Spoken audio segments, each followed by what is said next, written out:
นี่ดินปลูกเตรียมเอาไปเป็นการเบียดสิดาปัตตะวันลูกค้าผู้ใดการติดต่อมาตรงละ10,000 กีบ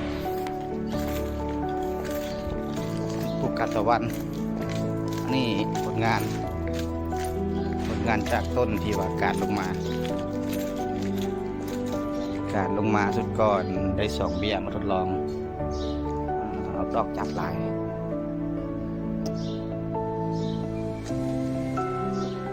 เป็นดอกที่ประมาณอาทิตย์หนึ่งเลยที่ห่อดอกจับ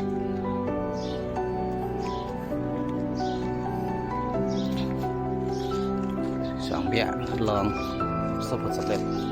มากดกก็ไปสิการไว้การจาก50 เบี้ยจะเป็นลงสวน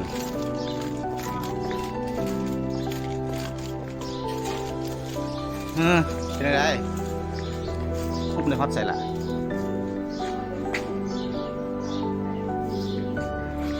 เตรียมการเบี้ยลงสวน50 เบี้ยใส่กระปุกของทีเสียเรือดื่มน้อยผ้าเครื่องปลูก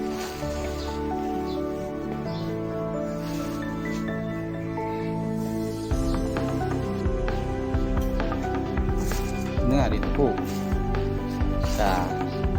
กาตะเวนเนื้อมันดำงาม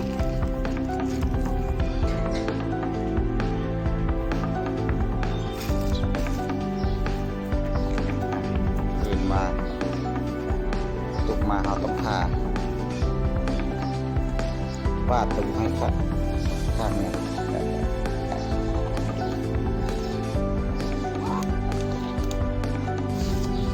กระปุกเตรียมดินใส่เจาะผ้าเครื่องลักษณะการผ้าก็คือผ้าข้างหนึ่งจัดปากผ้าข้างหนึ่งหาก้นแล้วเจาะน้อยหนึ่งเอาดินยัดใส่เอาดินยัดใส่แล้วเตรียมไปครอบตัวงาที่เขาปอกเห็ดมันนี่บ่มีง่ายได้ห้าก็ได้ตัวซองอ้วนนี่แผนกหุ้ม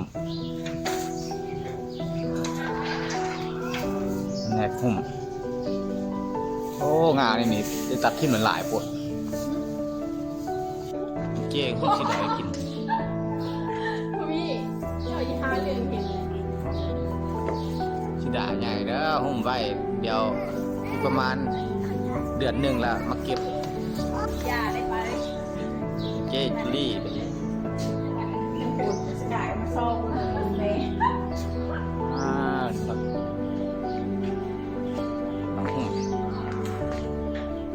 กำลังห่อนี่มันต้นมักซิดาจุอันนี้เป็นแม่พันธุ์เด้อดินะสิการเป็นดกหลีนี่ดอกมันจับงาหนึ่งเป็น10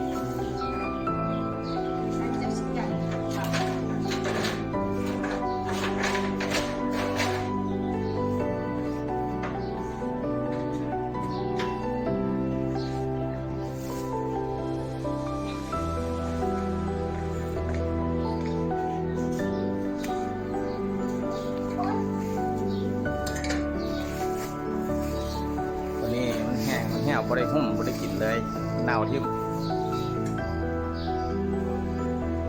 เจอเป็นวันทองใส่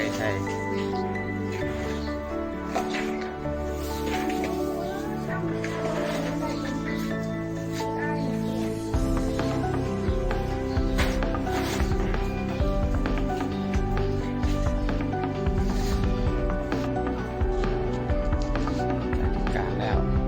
ประมาณนี้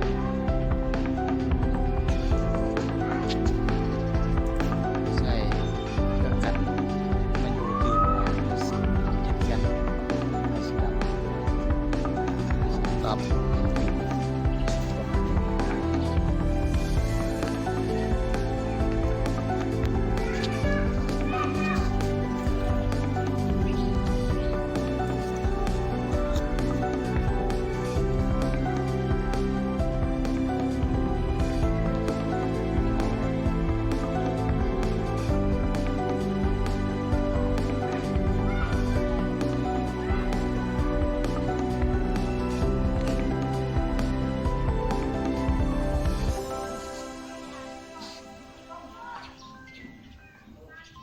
อีกประมาณ